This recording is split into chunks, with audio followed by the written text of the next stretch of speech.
Good morning students. I hope நீங்கள் எல்லாருமே revision கரெக்டாக பண்ணிட்டு இருக்கீங்க. And many of you இன்னமும் மொபைல்ஸில் வச்சுட்டு இருக்கீங்கன்றீங்க, which is quite worrying. Mobiles, please get rid of them. And நிறைய யூடியூப் சேனல்ஸ் இதுலலாம் நீங்கள் டவுட்ஸ் பார்க்குறீங்க. Please don't do that.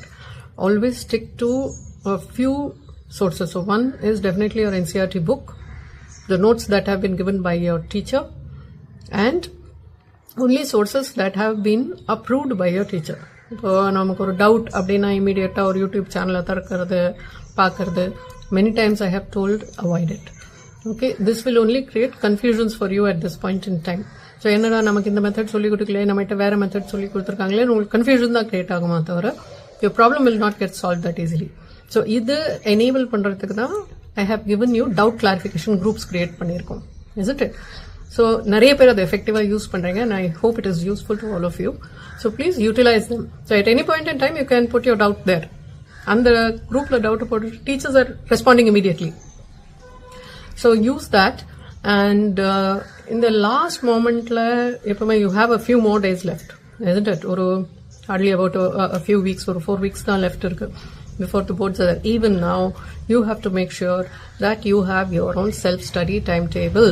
இதை நான் நிறைய வாட்டி இன்சிஸ்ட் பண்ணியிருக்கேன். செல்ஃப் ஸ்டடி டைம் டேபிள் ரொம்ப முக்கியம். ஸோ ஒரு செல்ஃப் ஸ்டடி டைம் டேபிள்ன்றது என்ன அப்படின்னா, it will give you a plan on which subject to do when, which chapter to do when. So this is very critical. Okay, so self study time table you have to design your own time table. So யூஸ்வலாக நான் என்ன suggest பண்ணுவேன் ஸ்டூடெண்ட்ஸ்க்கு, நிறைய உங்களை எல்லாரோடையும் நிறைய பேரோட பேசியிருக்கேன், நான் பர்சனலாகவே பேசியிருக்கேன். உங்கள் ஆன்சர் ஷீட்ஸ்லாம் பார்த்து நிறைய பேருக்கு நான் சொல்லியிருக்கேன் என்னென்ன மிஸ்டேக்ஸ் பண்ணுறீங்க, நீங்கள் எப்படி கரெக்ட் பண்ணணும் அப்படின்றது சொல்லி கொடுத்துருக்கேன் இல்லையா? ஸோ அதெல்லாம் நீங்கள் என்ன பண்ணணும், ஒரு மிஸ்டேக் அப்படின்னு பண்ணுறப்போ நம்ம ஏன் அந்த மிஸ்டேக் பண்ணினோம், எதனால, ஹவு டு அவாய்ட் இட், எதனால அந்த மிஸ்டேக் நடந்தது. ஸோ நிறைய வாட்டி நீங்கள் பார்த்தீங்க அப்படின்னா the mistakes are happening because of carelessness. So கொஸ்டினை சரியா படிக்கல, ஏன் ஆன்சர் தப்பா வந்தது, especially the MCQs and 1 mark 3 mark கொஸ்டின்ஸ்லாம் ஏன் தப்பாகுதுன்னா அவசரமா படிச்சு விடுறோம். எப்பவுமே அந்த lower marks questions-க்கு you have to make sure that you read the question very properly and you read it thoroughly twice. இல்லையா? ஸோ நான் என்ன சொல்லுவேன், read each question word to word twice. Right? எதுக்காக ட்வைஸ் நம்ம படிக்கணும் அப்படின்னா, so that we don't make silly mistakes. இல்ல நான் இதை இப்படின்னு நினைச்சிட்டு நான் அதை ஆன்சர் பண்ணேன் அப்படின்னு தான் நிறைய பேர் என்கிட்ட சொல்லிருக்கேங்க இல்லையா? ஸோ அதெல்லாம் அவாய்ட் பண்ணணும் அப்படின்னா you should have a clarity on what the question is. Okay, so that is one part that you need to take care of. Okay, and then going forward அப்படின்றப்போ ரிவிஷன் அப்படின்றப்ப நம்ம எப்படி பண்ணோம், revision உடனே எல்லாத்தையும் கம்ப்ளீட்டா end to end சாப்டர் பண்ண முடியுமா? Simply impossible, isn't it? Chapter to chapter, word to word படிச்சுட்டு எப்படி ரிவிஷன் பண்ணோம்? That is not possible. So you have your notes, right? Refer to your notes, refer to the keywords. நான் யூஸ்வலா என்ன சொல்லுவேன், keep a separate book. Keywords நோட்ஸ்க்கு ஒரு தனி book வச்சுக்கோங்க. So that will be your go-to book when you are doing that final revision, the last moment revision பண்றீங்கல்ல, அப்போ அதை வச்சுக்கோங்க. புக்கை வச்சுட்டு படிச்சு பண்ணீங்கன்னு வச்சுக்கோங்க, கன்ஃபியூஸ் ஆயிடும். Okay, so avoid that part. Revision itself you have to plan it correctly. ரிவிஷனை கரெக்டாக பிளான் பண்ணீங்க அப்படின்னா, even now let us say you haven't got the desired marks till date, பரவாயில்ல, நோ ப்ராப்ளம். இப்போ effort நீங்கள் போட்டு கரெக்டாக plan பண்ணி பண்ணீங்கன்னா இப்போவும் it is possible to achieve it. Okay, similarly when it comes to classes, இப்போ ரிவிஷன் அப்படின்னு வர்றப்போ நிறைய பேர் என்ன பண்ணுறீங்க, ஸ்கிப் பண்ணிடுங்க. இல்லை எனக்கு செல்ஃப் ஸ்டடி தான் கரெக்டாக இருக்கு, எனக்கு ரிவிஷன் போய் ஸ்கூலில் போனால் எனக்கு சரி வர மாட்டேன்றது இப்படி சொல்கிறீங்க இல்லையா? நான் ஒன்று தான் கேட்பேன், இப்போ நீங்கள் செல்ஃப் ஸ்டடி பண்ணுறீங்கல்ல, ஏன் மார்க்ஸ் இம்ப்ரூவ் ஆகலை? எதனால் அதே மிஸ்டேக்ஸை திருப்பி பண்ணிட்டு இருக்கீங்க? ஏன் எனக்கு there is nobody to guide you, isn't it? So எதுக்காக நம்ம ரிவிஷன் கிளாஸஸ் வைக்கிறோம்? You have to go forward, get to the teacher, ask them, இந்த மாதிரி நான் ரிப்பீட்டட் மிஸ்டேக்ஸ் பண்ணியிருக்கேன், இல்லை எனக்கு இவ்வளோ மார்க்ஸ் போயிருக்கு, ஏன் போயிருக்கு, எதனால போயிருக்கு, இதெல்லாம் கேளுங்க. isn't it? அதெல்லாம் நீங்கள் உட்காந்து கேட்கணும்ல. இப்போ எனக்கு மார்க்ஸ் போயிருக்குன்னு வச்சுக்கோங்களேன், நான் சும்மா இருக்க மாட்டேன், போய் டீச்சர்கிட்ட கேட்பேன், எதனால எனக்கு மார்க்ஸ் குறைஞ்சது, ஏன் மார்க்ஸ் கம்மியாக போட்டீங்க எனக்கு அப்படின்னு நான் கேட்பேன். அதே மாதிரி நீங்கள் கேட்கணும். யூ ஷுட் ஆஸ்க், ஏன் எனக்கு மார்க் போச்சுன்றது நீங்கள் கேட்கணும். அப்பதான் அடுத்த தாட்டி அந்த மிஸ்டேக்கை நீங்கள் பண்ணாமல் இருப்பீங்க. isn't it? So self study time table அப்படின்றப்போ என்ன, 10 மணிக்கு ஆரம்பிச்சா no, I always suggest the first hour, that is on the 4 p.m. to 4 a.m. to 5:30 a.m. இருக்குல்ல, that is the best time. I always call it the golden hour. So அதில் நீங்கள் எது படித்தாலுமே மனசில் அப்படியே நிற்கும், isn't it? So what I always suggest is start your day at 4 a.m. right? Get up at 4 a.m. freshen up, 4:15 start பண்ணுங்க. அதுக்கு முன்னாடி ஒரு குட்டி ப்ரேயரோ மெடிடேஷனோ whatever you like, right? So that freshens up your mind. Then you take the toughest chapter. இருக்கிறதுலே கஷ்டமானது எதுவோ அதை அப்போ எடுத்து படிங்களேன், அவ்வளோ கிளாரிட்டி கிடைக்கும். You will be surprised. அதே மாதிரி அப்போ படிக்கிறது அப்படியே மனசில் நிற்கும். Okay, so these are important things that you need to take care. சரியா? அதுக்கப்புறம் தென் யூ ஸ்டார்ட். இப்போ நிறைய பேர் என்ன பண்ணுறீங்க, 4 hours அட்ட ஸ்ட்ரெச் படிக்கணும். Never do that. இந்த பிரெயினோட கெப்பாசிட்டி எப்படின்னா, எதனால ஒரு கிளாஸ் பீரியட் 40 minutes இருக்குன்னு தெரியுமா? Go and do the research. So எப்பவுமே ஒரு மேக்ஸிமம் 1.5 மணி நேரம் வச்சுக்கோங்க. 1.5 மணி நேரம் கழிச்சு ஒரு குட்டி பிரேக்னா என்ன, உடனே மொபைல் எடுக்கிறது இல்லை. குட்டி பிரேக்னா என்னன்னா, போயிட்டு ஒரு குட்டி வாக் போகிறது, போய் அம்மாட்ட பேசிட்டு வர்றது, அப்பாட்ட பேசிட்டு வர்றது, இல்லை ஒரு நியூஸ் பேப்பரை திறந்து ஒரு 5 minutes பார்க்கறது, பார்த்துட்டு come back. So when that happens, என்ன ஆகுனா, you are giving time for the brain to register whatever you studied in that last 1.5 to 2 hours. அது ரொம்ப முக்கியம். மெனி டைம்ஸ் அதை மிஸ் பண்ணிடுறோம். நம்ம என்ன நினைக்கிறோம், அட்ட ஸ்ட்ரெச் படித்தா எல்லாம் ஏறிடும். No, that's not so. Okay, so give yourself kutti break. So if many of you have, I have given you இது self study timetables இல்லையா, அதுலயே நீங்க பாத்தீங்கன்னா என்ன சொல்லுவேன், குட்டி பிரேக்ஸ் இருக்கும் அங்கங்க. every 2 hours 1.5 hours ஒரு குட்டி பிரேக் இருக்கும்.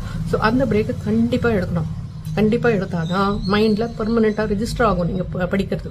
ஓகே, இன்னொன்று நம்ம என்ன பண்றோம் தெரியுமா, அந்த மொபைலை நம்மளால விடவே முடியல. ஸோ படிக்கிறப்ப என்ன பண்ணுறோம், ஃபுல் ஃபோக்கஸ் எல்லாம் படிக்கிறது இல்லை, அந்த மொபைல் பக்கத்துலேயே இருக்கணும். காய்ச்ச கொண்டுள்ள மாதிரி அது பக்கத்துலேயே இருந்தாகணும். அது இல்லாட்டி படிப்பு வராது இல்லையா? Avoid that. What happens is, நீங்கள் படிக்கிறப்ப என்ன டிங்கன்னு ஒரு மெசேஜ் வரும். என்ன ஆகும், ஐயோ அது என்னன்னு பார்க்கணுன்னு உடனே தோணும். என்ன ஆகும், அப்படியே 15 minutes 20 minutes half an hour finished, gone. போயிட்டா இப்போ now you have to come back again. So இதுக்கு முன்னாடி பார்த்தது நீங்கள் பார்த்தீங்கன்னா அந்த படித்தது எல்லாமே மறந்து போயிடும். So you have to do the whole thing again, isn't it? So படிப்பை பொறுத்த வரைக்கும் 100% ஃபோக்கஸ் ரொம்ப முக்கியம். 100% ஃபோக்கஸ் கம்ப்ளீட்டாக அதில் தான் ஃபோக்கஸ் பண்ணணும். ஸோ திடீர்னு ஒரு சாப்டர் ஈஸியானது ரொம்ப முடிச்சுடலாம், கஷ்டமானது அப்புறம் பண்ணலாம் அப்படின்றதுலாம் பண்ணக்கூடாது. Okay, that is why you need a plan. Okay, so similarly ஒரு நாளைக்கு அட்லீஸ்ட் ஒரு டெஸ்டாவது நீங்கள் பண்ணுங்க, ஒரு 15 minutes ஆகுது. You two test.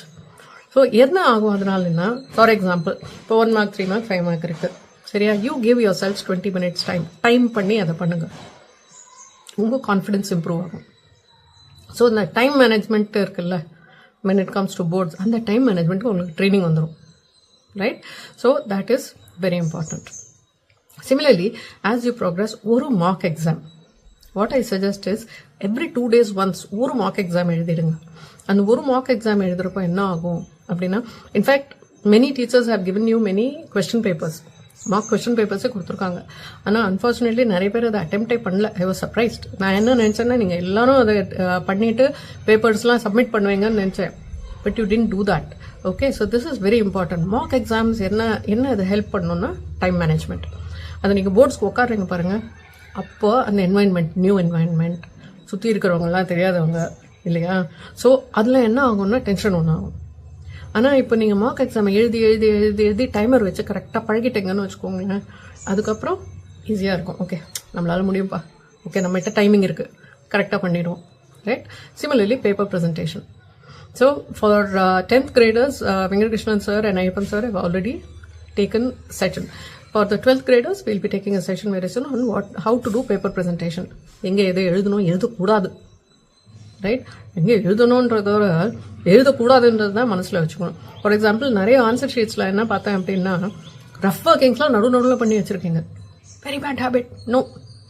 அதே மாதிரி யூனிட்ஸை மென்ஷன் பண்ணுறதில்ல. அதுக்கப்புறம் மெயினாக நமக்கு மேத்தமேட்டிக்ஸில் ப்ராப்ளம் என்ன வருது அப்படின்னா, ஸ்டெப் மிஸ்டேக். ப்ரீவியஸ் ஸ்டெப்பில் என்ன எழுதிருக்கோன்னே பார்க்க மாட்டோம். நெக்ஸ்ட் ஸ்டெப்பில் வேறு ஏதோ வேரியபிளை போட்டு கடன்னு முடிச்சுருவோம். ஆன்சரே தப்பு. என்ன ஆச்சப்போ, ஒரே ஒரு சின்ன மிஸ்டேக், நடுவில் 6ன்றது நீங்கள் 7ன்னு போட்டீங்களோ 8ன்னு போட்டீங்க. இதுதான் மிஸ்டேக் ஆகிறது. இதெல்லாம் அவாய்ட் பண்ணோம். ஸோ இது எப்படின்னா ப்ராப்ளம்ஸ் சொல்யூஷன்ஸ் பொறுத்த வரைக்கும் நான் எப்பவுமே சொல்கிறது என்னென்னா practice practice practice practice practice practice பண்ண தான் you will become better and better and better. சும்மா ஒரு ப்ராப்ளம் சொல்யூஷனை பார்த்துட்டாலும் மனசுலாம் ஏறாது. It doesn't work that way. Okay, so இது எல்லாமே நீங்கள் ப்ராக்டிஸ் பண்ணி ஒன்று ஃபாலோ பண்ணீங்கன்னா ஈவன் நவ், அதை தான் நான் சொல்கிறேன், even now it is not too late. இப்போ நான் சொல்கிறதெல்லாம் நீங்கள் ஃபாலோ பண்ணீங்கன்னா இம்மீடியட் த நெக்ஸ்ட் உங்களது எவாலுவேஷனில் you will have better marks. Okay, so இதெல்லாம் வெரி ஸ்மால் திங்ஸ், சின்ன சின்ன விஷயம், ரொம்ப important. Okay, so keep all this in mind and don't waste time. Okay, நிறைய நம்ம என்ன பண்ணுறோம், பார்த்துக்கலாம், இன்னும் 10 நாள் இருக்குது, இன்னும் 20 நாள் இருக்குது, பார்த்துக்கலாம். ப்ரோக்ராஸ்டினேஷன். ஓகே, ப்ரோக்ராஸ்டினேஷன் பண்ணக்கூடாது. When you have plan, that is why you need a plan. So நான் ஏன் பிளான் இன்சிஸ்ட் பண்ணுறேன் அப்படின்னா, then only you will know, அச்சோ இவ்வளோ இருக்கா, ஸோ இது இத்தனை நாளுக்குள்ளே நான் முடிக்கணும், இந்த சப்ஜெக்ட் இத்தனை நாள் இந்த சாப்டர் நான் முடிச்சே ஆகணும் அப்படின்னு உட்காந்து ஃபர்மாக உட்காந்து முடிச்சுடணும். Okay, so these are small things, small tips which I thought I'll share with you. Please don't waste your time. Time illa, romba kammiya irukku, limited time irukku. In the meantime, keep practicing. So ungaloda mobiles, all your favorite programs, all your favorite YouTube channels, all your shorts, எல்லாத்தையும் தள்ளி வைங்க. Okay, ports முடிஞ்சுட்டோம், அப்புறம் பார்த்துக்கலாம் இதெல்லாம். Okay, until boards இது எல்லாமே focus, your entire focus should only be on studies. All right, so you have any questions, clarifications, doubt clarification groups irukku, use pannunga அதை effective-ஆ. நிறைய குழந்தைகள் அதை யூஸ் பண்றா and they are finding it very easy because immediate doubt clarify ஆகுது. So any doubts, don't hesitate to ask. அது chapter 1 line 1ல doubt இருந்தா கூட பரவாயில்ல, no problem, ask now. Okay, no problem. All right, the teachers are there to guide you and make sure that you follow the instructions. Okay, good luck.